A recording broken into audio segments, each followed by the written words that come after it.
1 रुपया के टाफी खाए के नहीं हिम्मत बा। तौलिया उतार के देख ले, चाहे अंडर बियर में 3 छेद हो, लेकिन वो सोशल मीडिया पे लगाएगा दबदबा था, दबदबा है, दबदबा रहेगा। एक लाइन और गाया है किसी ने, क्या गाया है?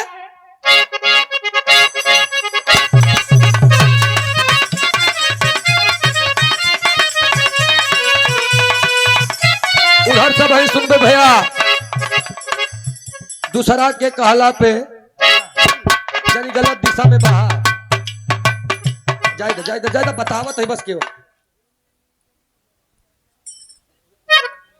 दूसरा के कहला पे जिन गलत दिशा में बहा हमरा से औकात मेरा है। और जानू हो जाई आली लाइन तरी मोर माइक करेगी फिर सौतीनिया के याद दिया आशिक कहा था कि जानू हो जाला में जिन हमर दिन दुखावा साल और के मिले आवा मुस्कान हम बताओ जरूर के आटा सौतीनिया आप पक्का वादा करते हैं। बताई के जाए के खोज कहीं पहले कब की फिर हम एक बिस्सा बेचब का आपकी बात हिम्मत रही पौरुक रही जमीन ले जात रहे नहीं पाए। खैर आवा एक लाइन हम गाओ थे कैसा?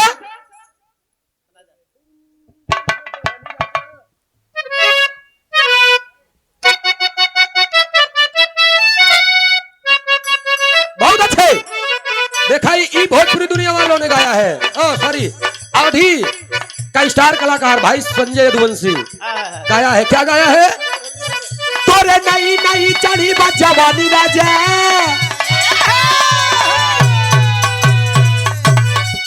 तोरे नई नई आई बा जवानी राजा, हर हसीना लागे तोह के दीवानी राजा।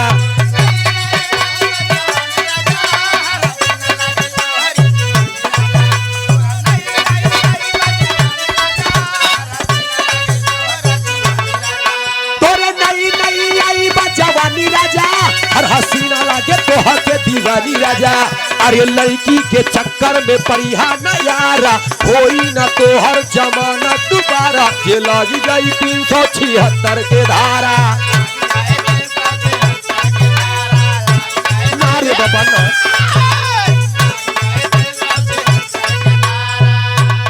एक मिनट चिल्लाता 376 का मतलब जानता है? ये रोहित मैंने गाया है गीत। क्या रिकॉर्डिंग करवा का ये गीत अब ना तो यूट्यूब पे आई बार ना तो अभी हमने केवल ट्रैक पे दे दिया है। और मैं सोच रहा हूँ जब तक वीडियो ना शूट हो जाए तब तक हम ये गीत के लांचे न करी। अभी तक रुका है 15 तारीख के बाद में 3 दिन की छुट्टी बा, तो हम वही 3 दिन में ये गीत के शूट करब। जानता कौन कौन था?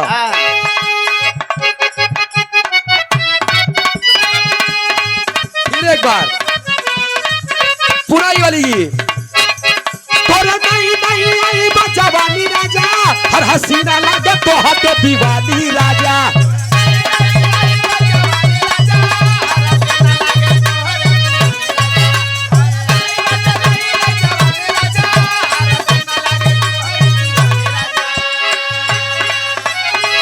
तोरा नई नई आई बा जवानी राजा, हर हसीना लागे तोह के दीवानी राजा। अरे लड़की के चक्कर में परिहा न यारा, कोई न तो हर सामान दोबारा, ये लागी जाही 376 के धारा।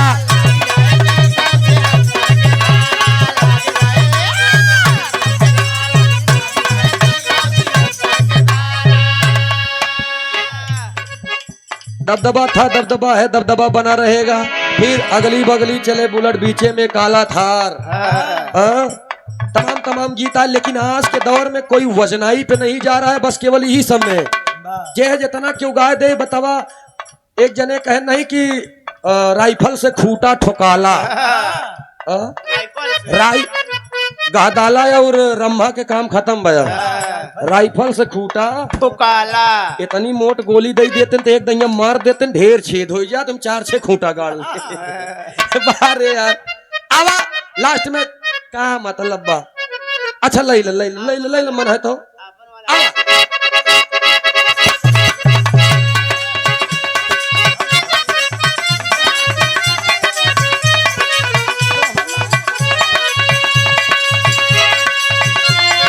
दूसरा के कहला पे जानी गला दिशा में बह, दूसरा के ताला पे जानी गला दिशा में बह, हमरा से बात में रहा।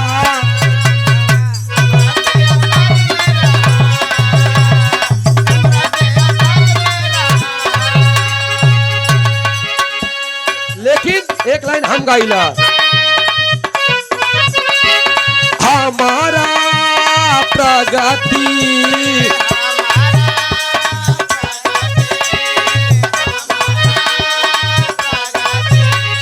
प्रगति हमार देख के दुश्मन पे खला बोली,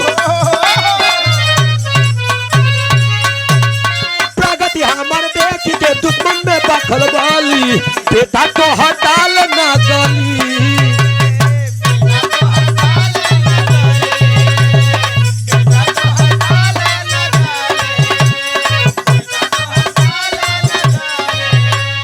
गुंडा वाली गर्मी तो हर एक पल में उतारा। ये सारी गीत हमारा, ये मेरी गीत है, किसी की नहीं है। गुंडा वाली गर्मी तो हर एक पल में उतारा, लल्ला हो दौड़ा के मारा, लल्ला हो दौड़ा के मारा,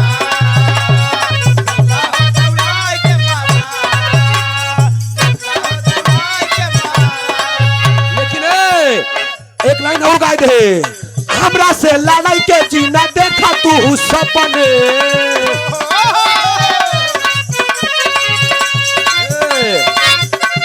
हमरा से लड़े के जीनी देखा तू सपने, हैसियत पूछा पाप से अपने, हैसियत पूछा पाप से।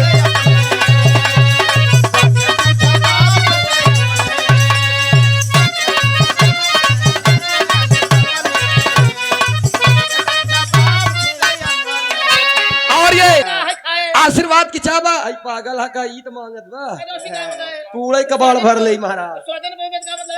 आ छोड़ा ना आवा, कहना पड़ा खिन्नीर गुड़ के लाइन पे, कैसे मार सब लास्ट में खिन्नीर गुड़ दे दिया। भोलानाथ यादव जी,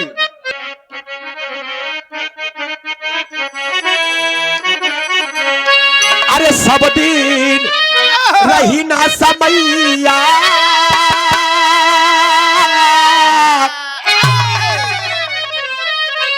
अब है नोकी एक जने काका आए रहन, काका कहन तेरही क्यों मनाते हैं, तेरही क्यों मनाते हैं में आए हैं तो तेरही वाला गाना नहीं गाए हैं आप। हम कहे एकदम करेक्ट बात काका बोले हैं, तेरही वाला गाना गावा ही चाहिए। हाँ आवा आवा, नाम कमलेश मैजिक वाले भैया, हमने देखा फिर से 100 रुपया पुरस्कार दे हैं। आशीर्वाद की चाह 15 मिनट और गाओ, एकदम और आई जी कह दिया। हाँ बहुत बहुत नमस्ते बा, प्रणाम बा, कहना पड़ा कैसे। अरे सब दिन रही ना समैया,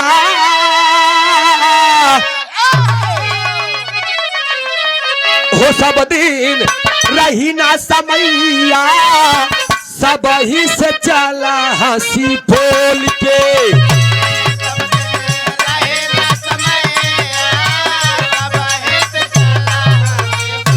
बोल के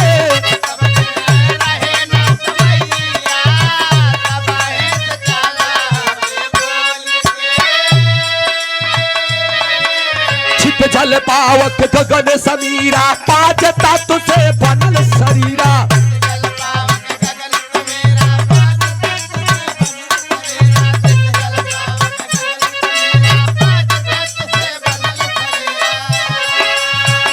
छित जल पावक गगन समीरा, पाँच तत्व से बनल शरीरा,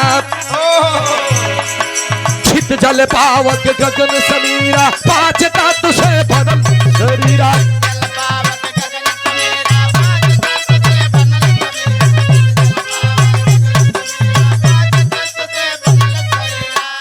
एक दिन आई है नवैया,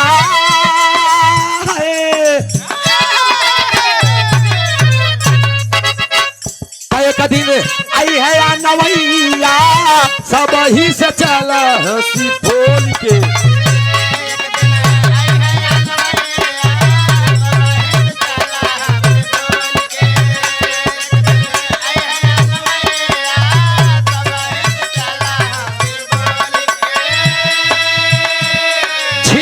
पावक गगन समीरा, पांच तत्व से बनल छित जल पावक गगन समीरा। ई पांचों में कौन रही तो जिंदगी बेकार होगा, जान लिया। अगले हम लास्ट लाइन में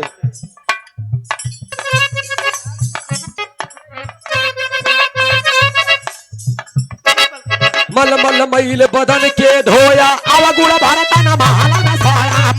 मैल बदन को धोया, अवगुण भरतन महल में सोया। मैल बदन को धोया, अवगुण भरतन महल में सोया। मल मल मैल बदन के धोया, अवगुण भारत न महल में सोया। मैल बदन को धोया, अवगुण भरतन महल में सोया। मैल बदन को धोया, अवगुण भरतन महल में सोया। तय का दिन आई है बुढ़ाइया,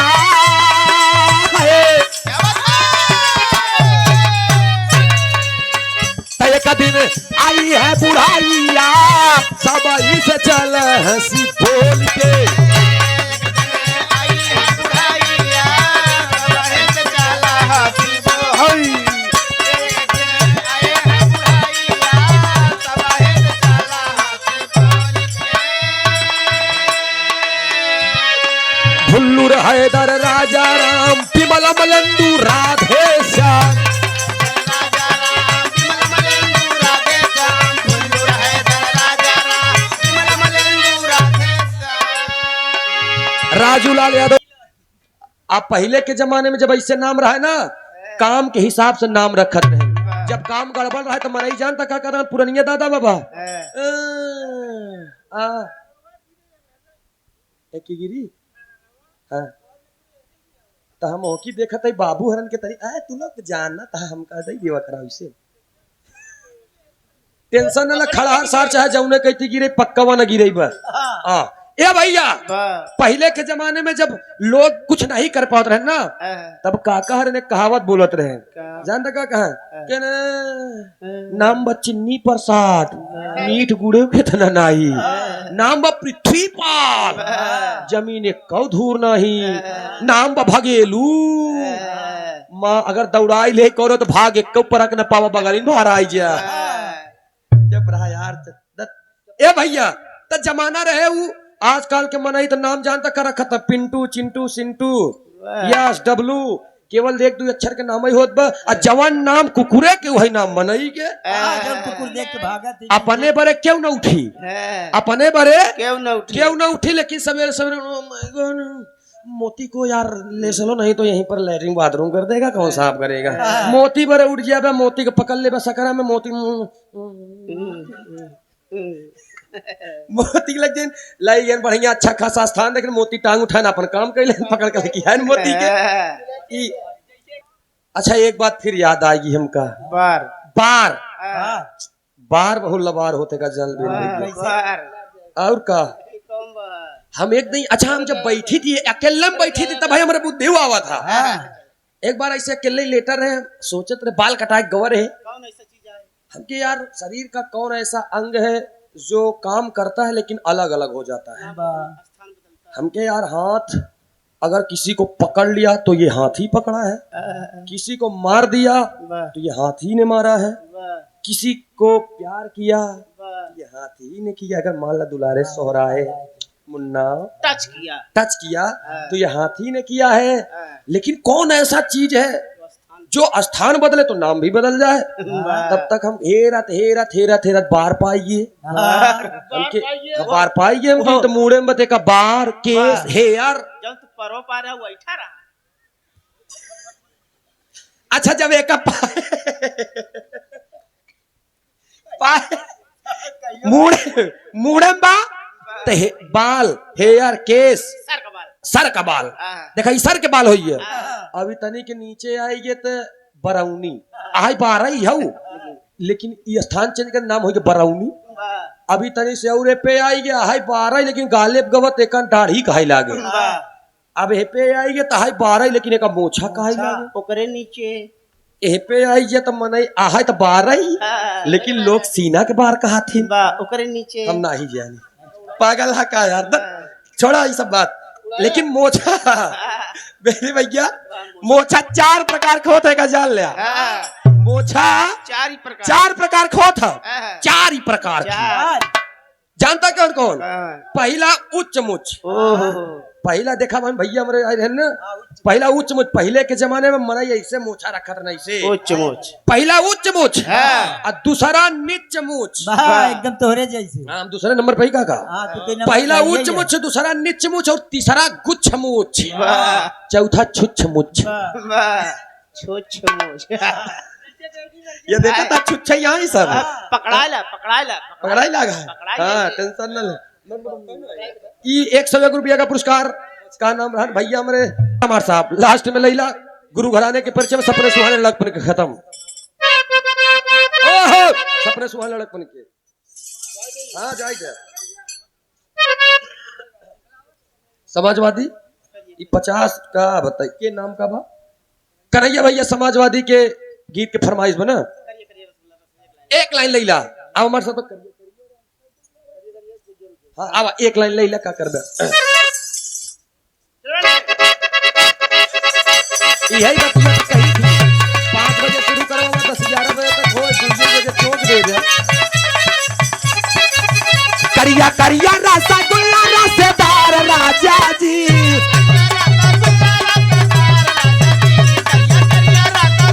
यो मेरे लाल करिया करिया रसगुल्ला रसदार राजा जी, एगो करिया सियादा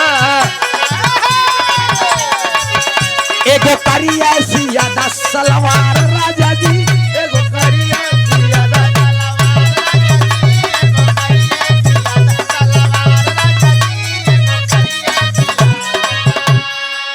अगर हमारी लाइन अच्छी लगी तो आप लोग जोरदार ताली बजा करके स्वागत कीजिएगा समाजवादी पार्टी के लिए। मैं कहना चाहूंगा इस बार के लिए